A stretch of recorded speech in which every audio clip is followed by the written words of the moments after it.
Some passengers are happy to part with small fortunes to fly in its first class. A one-way fare is just over $10,000. But in the last decade, the business has faced financial crisis. Today, more people fly EasyJet than BA. We all fly to the same destinations, so what can we do to stand out? As the airline reaches a turning point, our cameras have been allowed unique access to its inner world.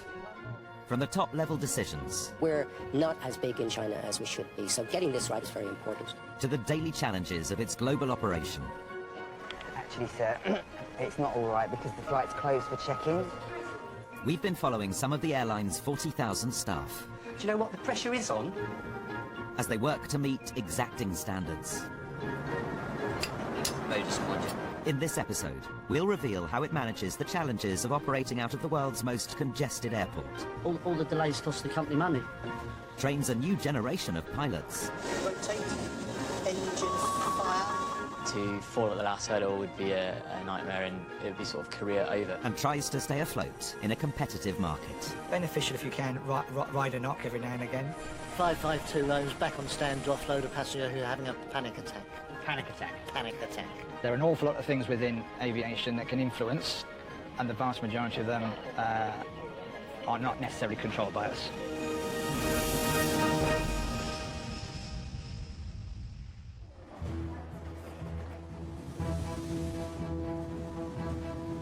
Today, something special is happening at Crane Bank, the airline's flight training centre.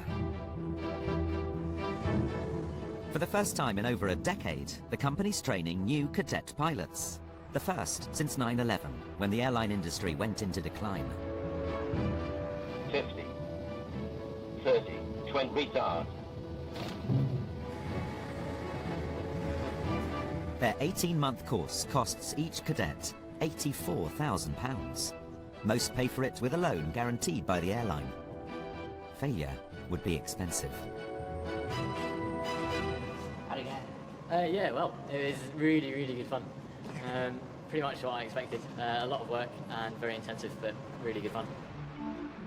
The urge to fly is so strong, some recruits have moved into an airport hotel for the final weeks of training. They call it the bug. I was 27 before I flew in a light aircraft, controlling it myself, and as soon as I left the ground, I knew that I had to learn to fly. It's so incredibly addictive. 30-year-old Joel Garabedian has gambled a lot on becoming a BA pilot. I had a job which I enjoyed. I had a house, a car. My life was complete. But the lure of flying was just incredibly strong. 24-year-old Andy McClellan's father was a pilot. For Andy, flying is all about taking control. As soon as we put those thrust levers forward and you feel the power coming from the engine, you get a certain amount of excitement. And then you take off, and it's you, and it's freedom, because essentially what people say on the ground and what you do, you're in charge of your own destiny. This is just all I've ever wanted to do. To fall at the last hurdle would be a nightmare, and it would be sort of career over, and I'd have to reevaluate and think of different career paths that I'd have to go down.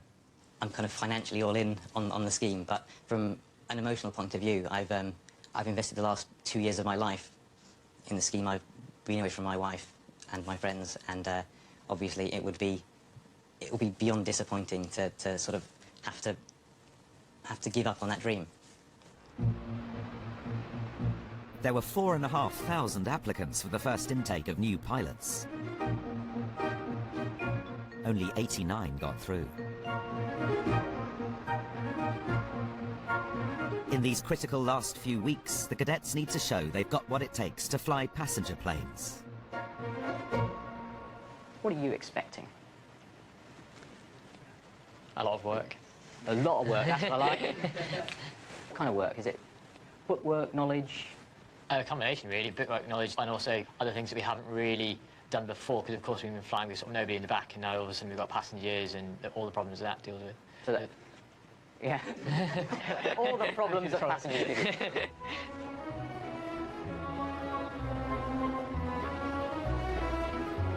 On any given day, 110,000 passengers travel with BA. The company's hub is at Heathrow, the busiest international airport in the world. Here, 84 airlines compete fiercely for passengers and space.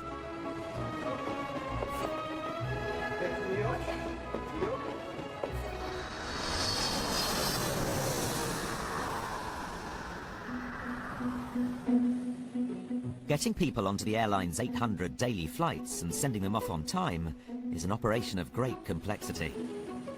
A workforce of 40,000 pull together around the clock, battling against whatever's thrown at them. Morning. Morning, how you doing? It's gonna get busy. It's the calm before the storm. Yeah, it's gonna get busy. Rugby player Kevin Mckenzie is one of the airline's operations control managers.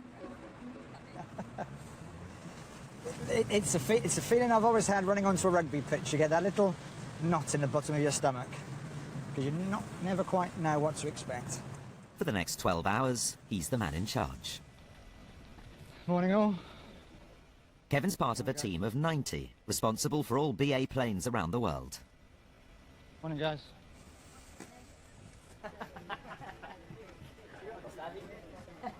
We're here for dealing with the unplanned.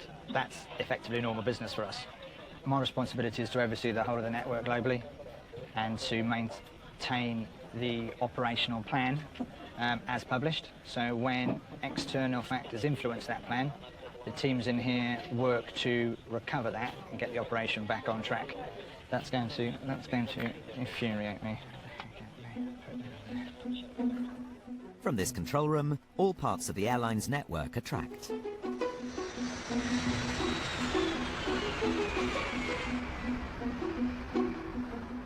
Not unusual to be loved. Oh, well, that's probably not a bad thing. I was just singing. Anushka Warwick is a turnaround manager. It's her job to keep flights running to time. Any delay can have a knock-on effect for the rest of the day's schedule.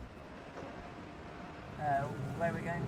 We are going to stand 543 to meet the 216 arrival, which has been declared a medical emergency, which means that a passenger on board is feeling unwell. Can I just confirm it's the passenger in 5 Alpha? Banged to the head the day before he flew and now not feeling well, is that right? Do I have any paramedics up there? Press the hash key. Care Ops Control. Now attending. Care Ops Control. Calling Care Subject. Hi Debs.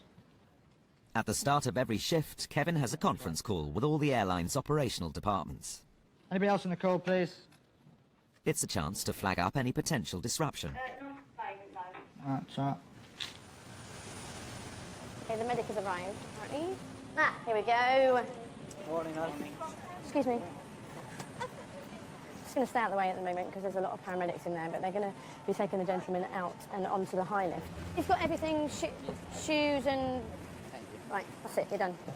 Ops update overnight, please. Okay, morning, Kev, morning, all. The 216 this morning arrived early. He declared a medical emergency on arrival, and obviously that's being dealt by Heathrow and the medical teams. Good, thank you very much. Take that. Morning, Clive. Aircraft standbys and risks for the day, please. Lima, lightning strike to repair, so it's going into the hangar this morning. One of the variables Kevin has to contend with is the constant servicing of the fleet, which takes aircraft out of operation. The more grounded planes there are, the harder his day will be. Okay, good. Thank you. Security? Mali in the Maldives, there's protests possible there, so there's a crew advisory in place for crews to avoid demonstrations where possible. Political unrest can strand crews and their planes. And Rio, apparently the Brazilians have deployed 1,000 troops around about half a kilometre away from the crew hotel, so the crews have been moved away to Copacabana Beach for the time being. It's a tough job someone's got to do. Passenger group, Tony, any issues, please? 46,000 departing today throughout the day. A lot of busy flights this morning, so short haul's very busy. It's the school holidays. Passenger numbers are up, and so's the pressure. Okay, so what impact if we don't get cover on those two areas? What's going to be the impact, please? It was normally around the lunchtime period where they struggle when we start getting into long haul flights with heavy wheelchair loads. Okay, good. Thank you very much. Well, not good, but you know what I mean. Right, we've got quite a few storms around at the moment. We've got Hurricane Raymond, which is currently to the west of Acapulco. Its strongest gusts will be tomorrow around about midday of 130 knots. Kevin must keep track of whatever the weather throws at him, so his schedule doesn't get blown off course. And finally, a couple of volcanoes we're watching. We're looking at one on the Kamchatka Peninsula. The danger is if there's a significant eruption there, it pushes that ash down into North America. Thank you all very much. Have a good day. Shout if anything changes. Cheers. We start the day with spare resources in all areas. So we start with spare aircraft, we start with spare flight and cabin crew. That gives us the flexibility we need to tweak the program as and when we need.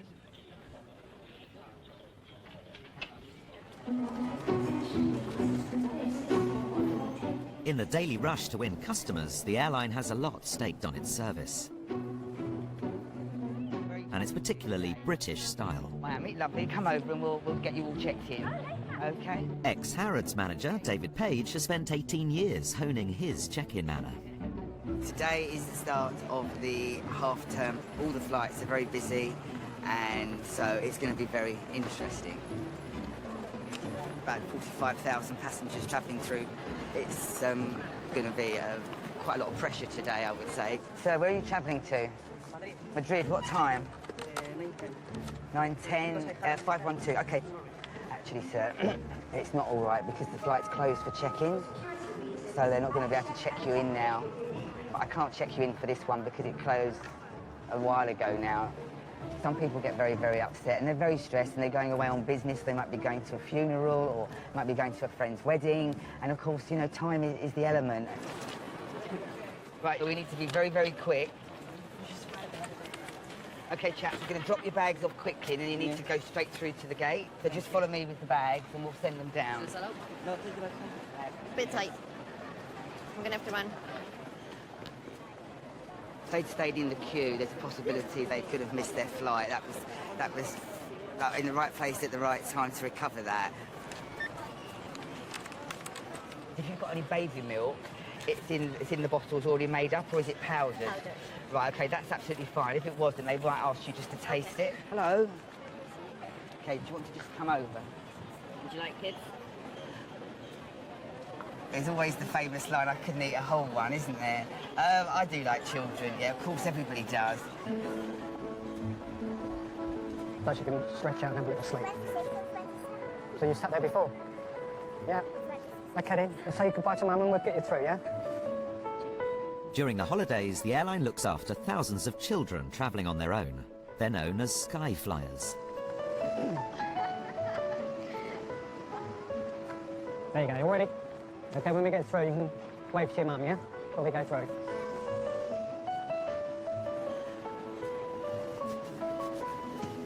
All right, have a good flight.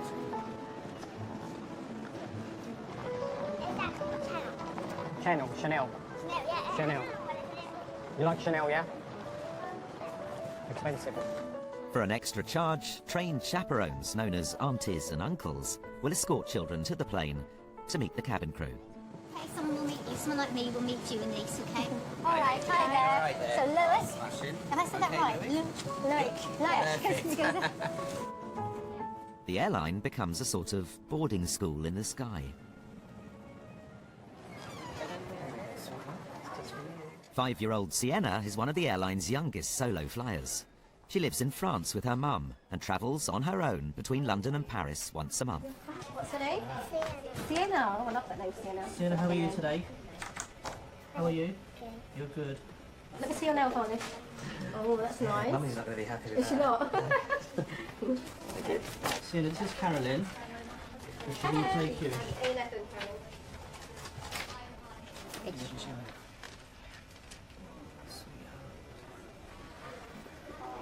Be strong, sweetheart. Sienna, darling, you'll be fine. Are you coming with me? Come on, I'm going to come with you as well, sweetheart. Okay, thank you. All right, take care. Bye-bye. Yeah, bye. You have to say bye here. Sienna? You'll be fine, sweetheart. They'll treat you like a special little princess on board. Yeah. Okay. How long is she going for? She lives there. Oh. Go back home.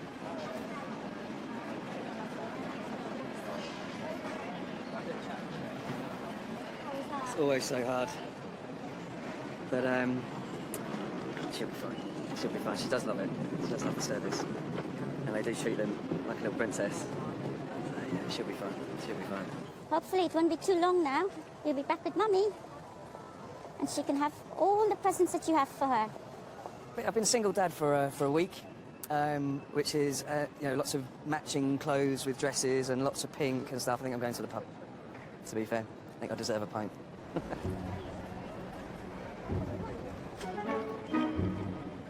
Services like Skyflyers are part of an attempt to differentiate themselves from no-frills carriers like Ryanair and EasyJet, who dispensed with such extras, focused on cheap ticket prices, and soared ahead in overall passenger numbers.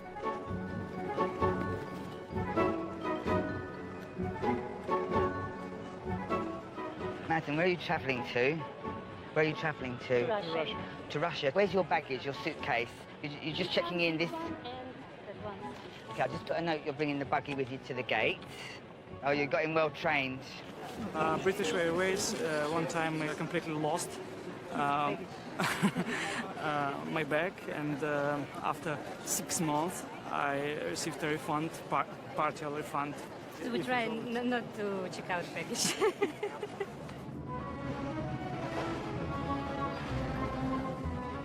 4 floors below is the airport's baggage system.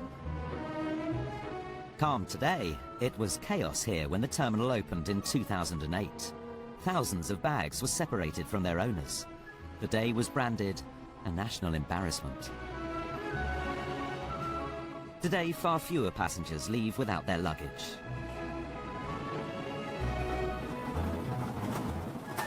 With 11 miles of conveyor belts, Terminal 5's baggage system is one of the largest in the world. We got 421 bags estimated. I'm hoping we don't have a cruise. And they don't normally take one bag with them, because obviously they have their gowns and their suits for their captain's table dinner. No, Rambo's come out again. Everyone dreads Lagos. No, everyone dreads Lagos. But other than that, no, everyone dreads Lagos. It's just a heavier bag. If it's heavier than 32, you usually get someone to come and help you lift it.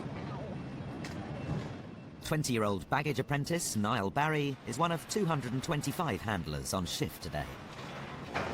Rusty, my nickname is, because everyone calls me Nail, so Rusty Nail. That's what it is, yeah. Everyone's got nicknames. They always say, you know you made it in BA because you've got a nickname. Look at these two, look. Old Bodgett and Scarpa. 18 years I've worked with these two. Golf lover Greg Breslin is one of over 50 crew leaders. Each crew is responsible for loading up to 5 flights a shift. Ever since like 9/11, the bags get screened more, they have higher security levels. They'll go downstairs where they'll get x-rayed, and then they'll go up into the conveyors that are switching around above our heads here. As and when they get to our 4 belts, they'll go down the correct ones. The system is pretty much all automated now, so there's not a lot of human contact with the bags. Everything's so much more secure these days. Let's go, Mr. Sweeney. Right, so we're off to stand 544. You don't want any problems, you want everything to go sweetly, but Mr. Sweeney's a bit of a Jonah, so... We're missing a few people, so one of the people is having their bag searched. The security have identified something in the bag that they want to just check out. I'll have to go, I'm really sorry.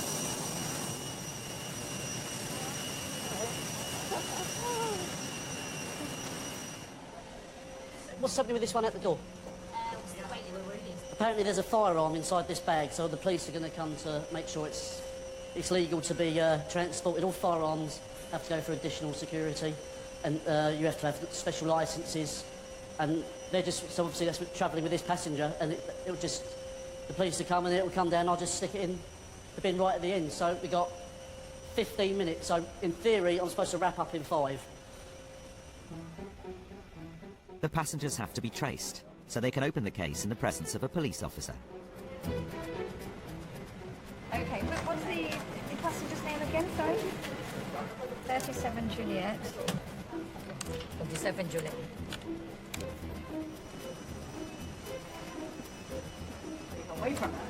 So what's the problem? So what are you going to do? Open the bag now?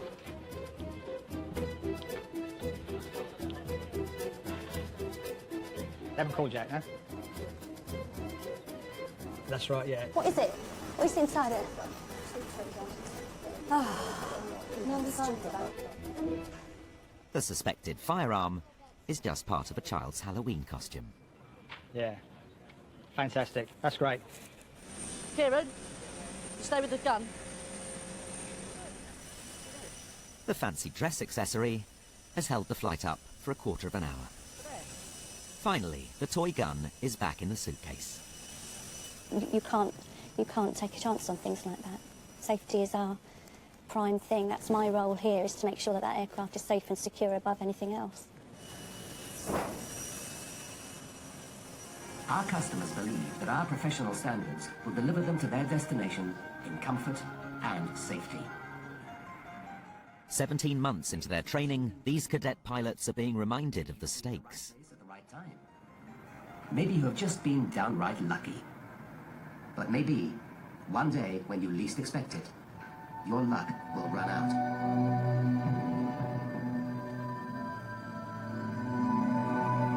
Most people believe the unthinkable will never happen to them. If we are to avoid tragedy striking us again, you have to go looking for trouble.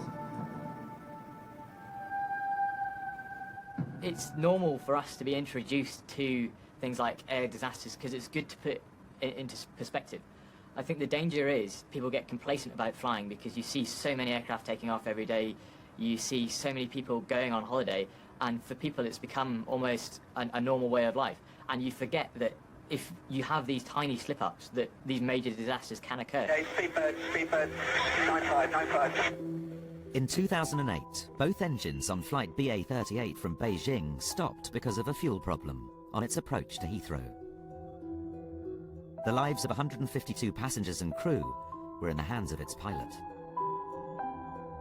He got the plane down just inside the airport's perimeter without a single fatality, an extraordinary display of skill. Most pilots will never experience such major engine problems, at least not for real.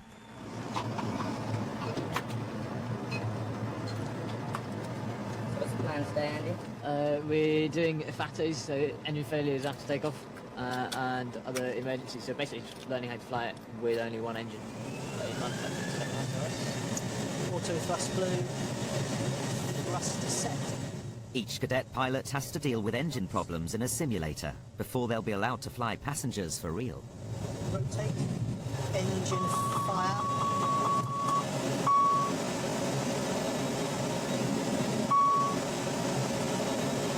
Positive prime. Gear up. Being told engine 1 on 5, it's actually a trigger for going through our drills. Okay, we've got an engine 1 fire. How's that feel to your eyes? Yeah, fine. Rather than being sort of nervous and scared about it, it just hits you and you go like, right, I need to do this, and then we'll all be safe. Snatched it a bit too fast on the rotation rate, so it pitched up, and then I released it too quickly, so it dropped quite a lot. And do you know what? It's good that you witnessed that. At British Airways, we train or test engine failure flying every 6 months. And that ensures that the guys have got top-class skills and that they're able to competently and confidently handle an engine failure. Okay, so just let me know when you settle down and we'll fly it down to minimums. Okay, I think I'm ready. Excellent. You have control. I have control. Common occurrence? Not at all. And this is the reason that we have to train it so often, is because it requires precise handling, but it doesn't happen very often. Minimums. Go around. Go around flat. Go around flat. The only way that we can keep the skills up is by training it in the simulator every 6 months. Don't sink. Don't sink. 15 years I've flown, I've not had an engine failure. Touch wood. And do you want one? No. V1. Continue, engine fire, rotate.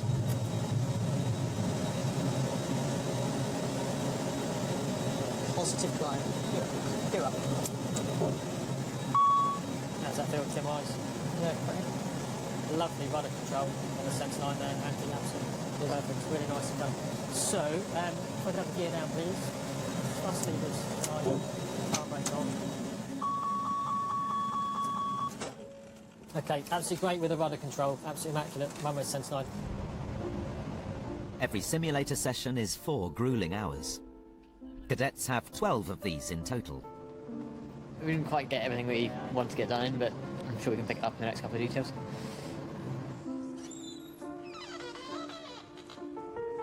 When you come out, you are absolutely exhausted, and it's really, really tiring.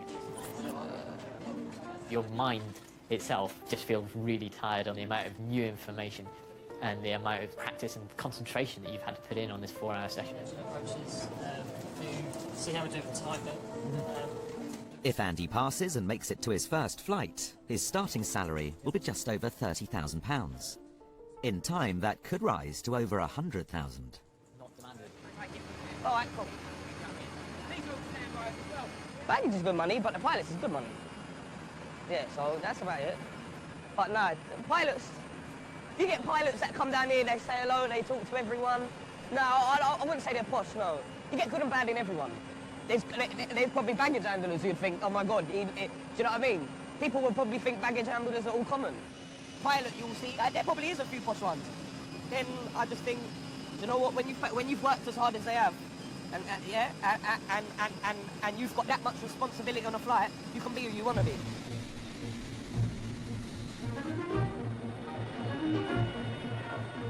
Competition for lucrative long-haul passengers is fierce.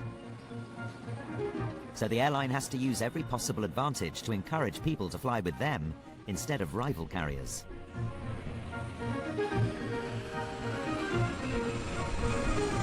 One such advantage is the ability to coordinate connecting flights in and out of its hub at Heathrow.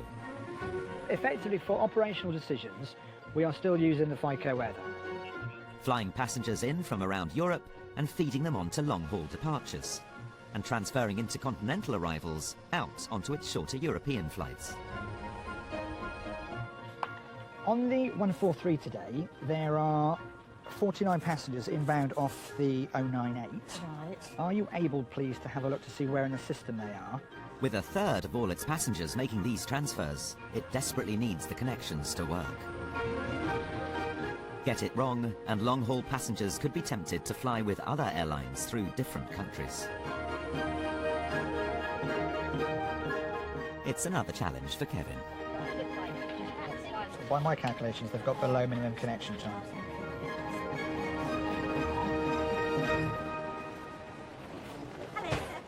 At the gate, Tony Friend is boarding some of the late passengers. She's hoping all will make it. Look at your passport, sir. Thank you very much indeed. Enjoy your trip. Thank you for choosing British Airways. 12 to come. Are we going to get them? Oh, I don't know. She's just put last score now. F12, the yellow key. Like this? Yes, you just enter that. Well, one never knows really, but you always get a few passengers who are held up with security, or they're connecting to this flight and they've got caught up in connections, or flights come in late from another terminal. So it can happen. Hello, sir. Thank you. And if you just go round, sir. That's good. With just 12 minutes till pushback, Tony is on the hunt for 4 missing passengers. Are you going to Miami? No. No? Okay, thank you. Perhaps next year. Are you going to Miami? No. No? Okay, thank you. No. It's not looking good, is it? The nightmare of all nightmares is if we start getting red bags, which is when a passenger basically just doesn't turn up for his flight. And it happens a lot. We got a red bag. Happy days. We've got loads of red bags. We've got loads of red bags. 4 red bags. I think it is red for danger. It doesn't mean it is red. Now the bags are off, the passengers won't be flying. All I know is I'll take the bags off.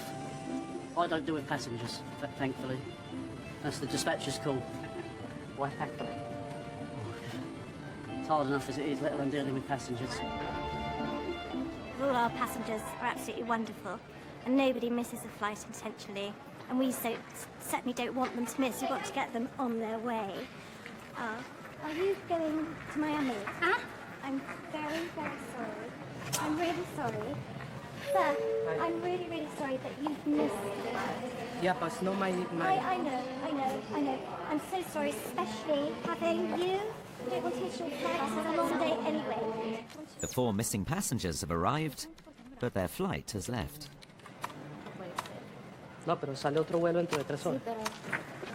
No hemos tenido contratiempos, así que nos dejaron avión y siempre viajamos para París, para distintos países, Londres, Grecia, y nunca nos había dejado el avión. Primera vez que nos pasa esto y es porque salió retardado a Grecia y de paso la seguridad que nos detuvo una maleta y tuvimos que perder como 6 pasajeros porque no nos dieron prioridad. We had 300 odd people on that flight. And you know, how long do you hold it waiting for people when you don't know how far or how long they're going to be? They might be shopping, they could be anywhere. Hello, Italy. Hello, we've got 15-minute delay on Miami. And it's a shame that all the delays cost the company money. So we have to be as quick as we can to get the aircraft flying. A delay of just 15 minutes can knock on through the schedule and cost tens of thousands of pounds. We've got 4 seats for you. So, We're going today. yes, we're going today. Vamos, Alice. Again, todos. Okay. Can I help? No, está bien. Yes. Step a lie down. Ah, don't stall. Seatbelt, Mr. Sweeney. Know your way back. It's the longest Miami in history, isn't it?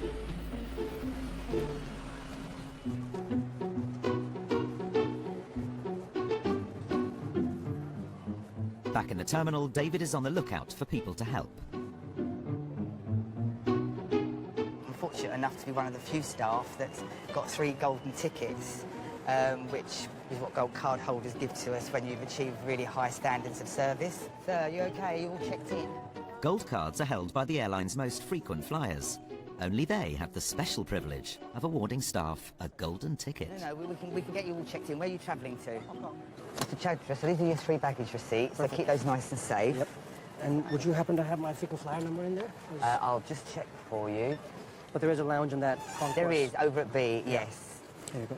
It's £15. Thank you.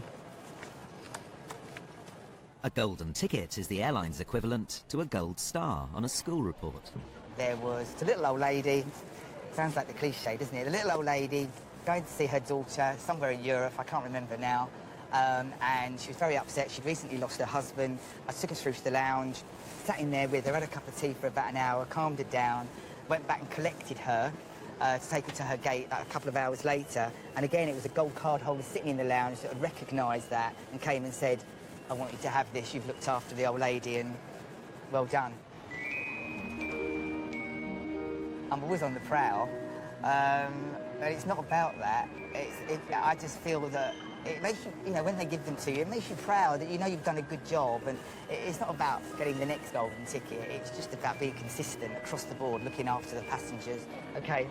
Do put that on there, John. Thanks. And that very heavy bag.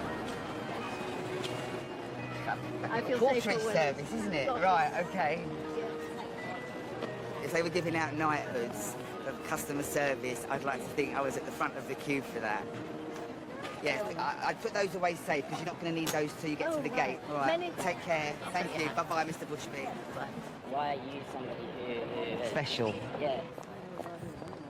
I don't know. Probably if they could clone me and have 1,000 of me, they'd be very, very happy, but I don't know. It's just something within me that I've got of delivering what they want. David may meet and greet passengers, but someone else has to pick up after them. The airline's unseen workforce of contract cleaners are known as aircraft groomers. Mr. Williams, milk tray over there. Yeah, and this milk tray. Yeah, please. Thank you. Today's lead aircraft groomer is Christina Mate. A Romanian handball player and trained accountant, she's in charge of a team of 11 who have a target of just 75 minutes to clean this aircraft. It's coming from India. It's very, very dirty. It's taking more than 1 hour and a half because all over it's messy, food on the floor, on the galley, everywhere. It's coming from America. It's okay. We can finish even in 1 hour and 20 minutes. I think people would be shocked at some of the states that the aircraft arrive in. Certain things which I cannot mention. We actually find one aircraft I was called out by my crew because there was actually, I'm going to say it, feces actually in the club seat on the floor, and the area had just been taped off. So I actually came and cleared it up. Have you done your lockers yet? Former restaurant owner Paul Boswell has come on board to check the standard of cleaning. He oversees the cleaning of up to 95 long-haul flights each day. Has that been reported? Have you told Christina, Broken Hill Show? The behaviour of people, I think once they get on board, maybe they're in that holiday mode, some people, and it's like, OK, I can do what I want, I'm relaxing. But really, you know, they throw food on the floor, drinks are spilled, take no ownership at all. But at the end of the day, that's our job, we clear it up. Right, I'm going to go to first class, because obviously prime passengers as well as club, they're all prime, but because they pay that extra bit as well, it has to be tip-top. Don't you a clean freak at home? Yes, immaculate. One of my specialities, I'm afraid. People say my house is like a show house, even though it's old. You done? No, we're Everything? going with blankets and the olive's gone. With the plane cleaned, time for last-minute cabin checks.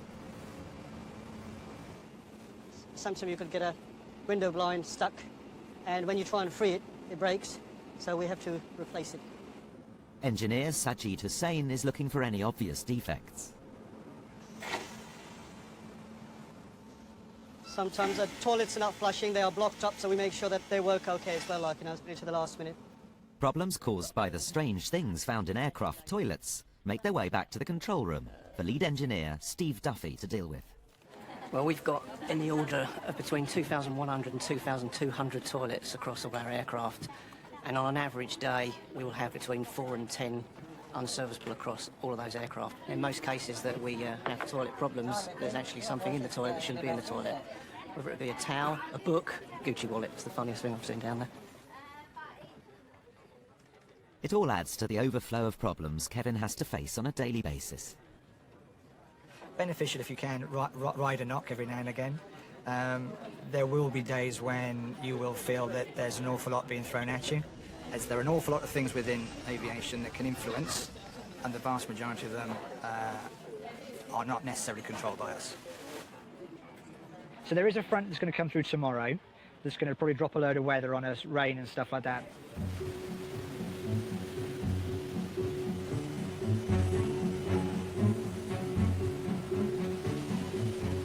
As well as passengers, the airline flies hundreds of thousands of tons of cargo every year.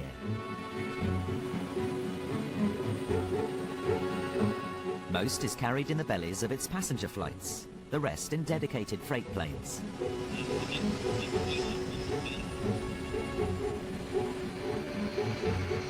Scheduling them falls to Kevin's team.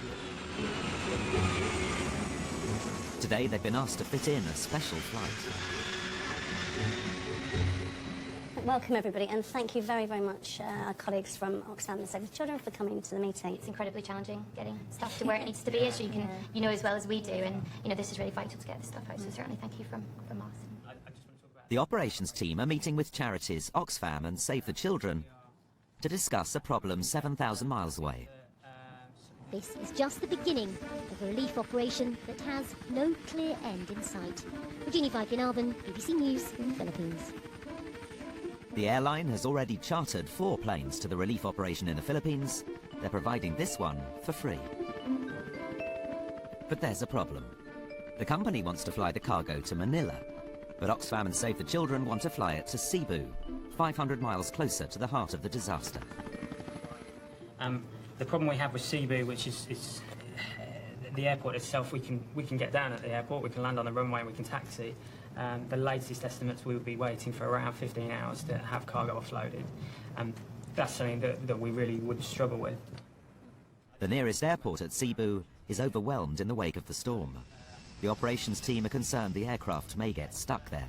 Difficulty will be the cargo, if it goes to Manila, may end up having arrived in the Philippines, but then it may end up being stuck. And while the goods may offload quicker in Manila, to actually physically get them to the end beneficiaries, I think we're going to be, we're in a lot better position, a stronger position if it does go to Cebu. In a nutshell, it's about the provision of water, the provision of sanitation, i.e. toilets, communications equipment. Oh, and also we're providing what are called pee-poo bags, which is pretty much what it sounds like. It's a bag that you pee and poo into, except that it has a chemical in it which will very quickly turn it into utilisable compost. I was told we had reserves. It's another challenge for operations. So we leave it an open time till 1500, and then if not, we have a plan B. By the nature of the events which we are trying to support, there are often some parts of the world that we don't necessarily routinely fly. So some of our flight planning teams will have to work exceptionally hard to find routes that we can fly safely into these areas and get these guys to where they need to go, but also back again with as little disruption to the remaining schedule as possible. Oxfam will take any help, whichever airport is agreed. The type of planes which BA has provided for us, the cost per hour of an asset like that is extremely high, so I can see 15 hours for a plane to be sitting there doing nothing for a professional mover of freight like British Airways is, well, it's a nightmare for them. We're not compelled to support these organisations. It's something we choose to do because we see the benefit that we can bring, the facilities and the resources and the people that we have who work for BA that can help and support often situations that other organisations can't.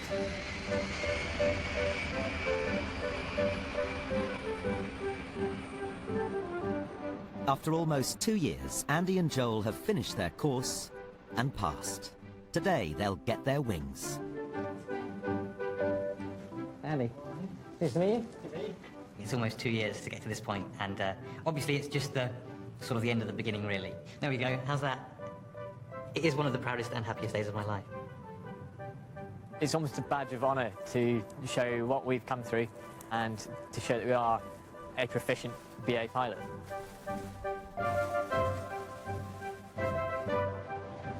Andy and Joel are now first officers. Today they'll both fly Airbus A320s for the first time, with up to 162 passengers on board. It's the day before Christmas today, but I mean, the anticipation is much greater than any Christmas I've ever had before, to be honest. Obviously we've got full pilot's uniform. I'm first officer, which means I get 2 stripes on my sleeve. At the end of the day, it's just a uniform, and you know, obviously I'm incredibly proud to wear it, but it's just a normal person underneath. It makes no difference to who I actually am.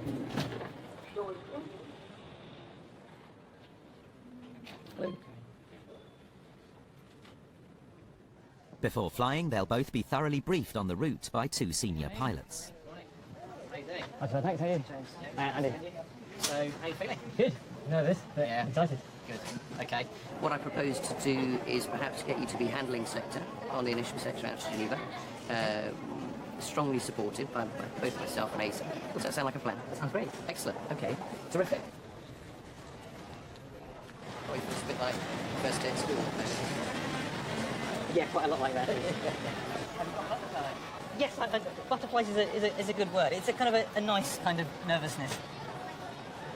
And I think it's more not knowing exactly how it will be than being nervous I can't do the job, if you see what I mean. Pretty much like the simulator. Yeah, Except a bit more time pressure and a bit more going on outside. Yeah. And your first customers are about to get on the aeroplane. Yeah, that's quite exciting. That's quite exciting, isn't it? That's what it's all about. Yeah, very. Yeah, absolutely. Happy how to get your seat in the right place? Why don't you have it? That's actually the flight's about right, actually. Yeah. We're going to fly the departure, so what would you like to look at for your departure, ground-wise? Really? Yep. So Andy's fully qualified in aircraft, so he'll be doing the takeoff and landing today. I won't mention it to the customers simply because Andy is fully qualified to be flying this aeroplane, but just in case there's anybody nervous around, he probably wouldn't want to say that it's their very first day flying with passengers on board. Okay? Yep, all right. Yep. Okay, sounds great. Great. So, gentlemen, we're going to start to get quite busy now, so we'll say thank you very much, and we'll leave it there. Thank you. Hello.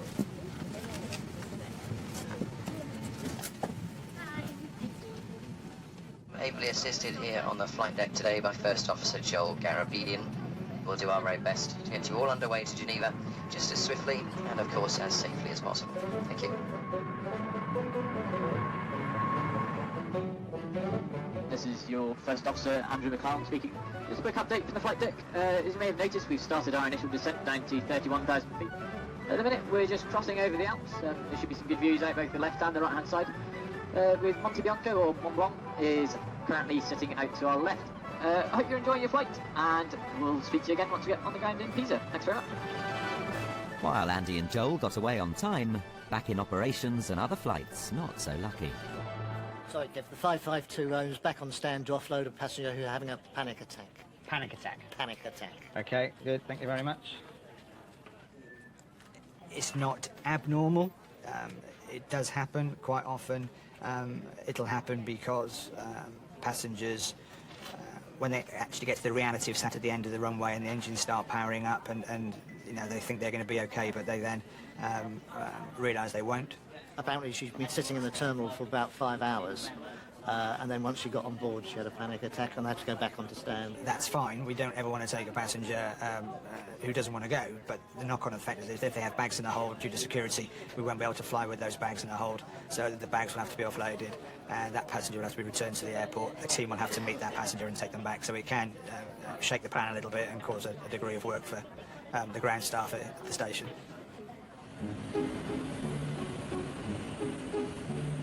It's 1 a.m. at Stansted Airport, where the airline's biggest cargo plane is landing. Yep, this is it. It's coming in. The company's decided to risk sending their donated flight directly to Cebu. They're keen it doesn't go unnoticed. Mary Barry, the airline's charities officer, is here to oversee its departure. I'm very excited, actually. Been sort of worried that we weren't going to get it into Cebu. It's really good to know that it's sort of getting as close to the disaster region as we can make it, really, which is fantastic. It's like a spaceship. The airline's sending their cargo expert, Steve Rook, to make sure the aircraft is turned around as quickly as possible. As the aid gathers momentum, there's a lot of freight, a lot of cargo going into Cebu, so it has been quite congested. I'll be there on the ground, hopefully, to get this aircraft serviced as quickly as possible so it can return to its normal schedule. Knocking heads together? Not so much knocking heads together, but using a calm approach and explaining to people exactly what is required. Mainly sanitary equipment, toilets, latrines, and such like. There's also been a very kind donation by the Queen of Spain of medical supplies. The Queen has requested a photograph of her shipment being loaded on the aircraft. What's your photography like? Poor, that's why I've got a professional doing it for me. And I believe the Queen also wants a photograph of the offload in Cebu. Really sort of special moment, isn't it, really? You know, it really is. There's a lot of hard work that's sort of gone into pulling all this together, and then just to sort of see it coming together is just really fantastic. What we're sending out, the basics of life, and not to have them must be absolutely horrendous, so I truly believe this makes a difference. I really, really do. 120 tons of emergency aid is on its way to the Philippines. 12 hours after the plane lands there, it's scheduled to be back in the system on a commercial cargo flight from Hong Kong.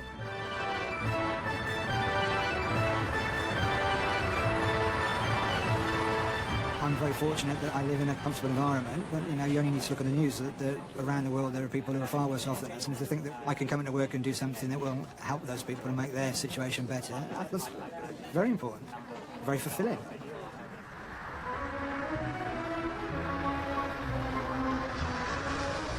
After a quick turnaround in Geneva, Joel has flown the return leg of his maiden voyage and is about to land back at Heathrow.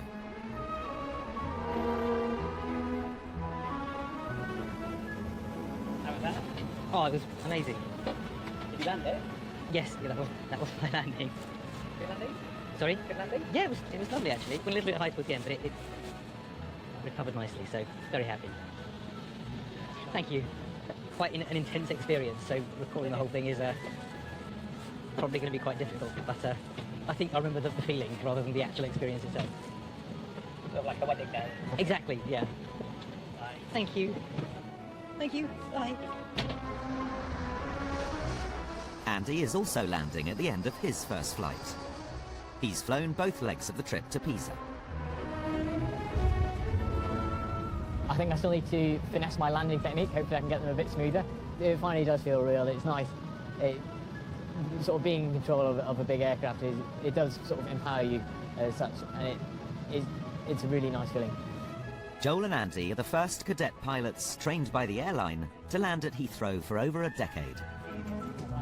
It's hard to express, actually, I think, how tiring it is doing what he's doing today. Coming in here for his first day commercially, there's an awful lot going on. He's learning at a great rate, actually, which is the aim of the game. After flying this sector, we're now off to jump on a different aircraft to fly off to Pisa for the night, Helsinki for the night. Andy is now part of BA. What are we doing with this sector? Being honest, I'm getting quite tired now. Okay, right, well, let's not do that then. Yeah. One of 40,000 employees in a very British airline.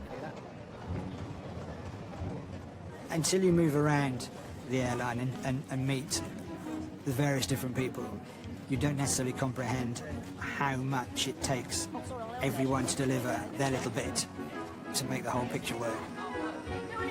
People do feel like they belong to BA and they are part of BA, and that's why people will stay working for BA.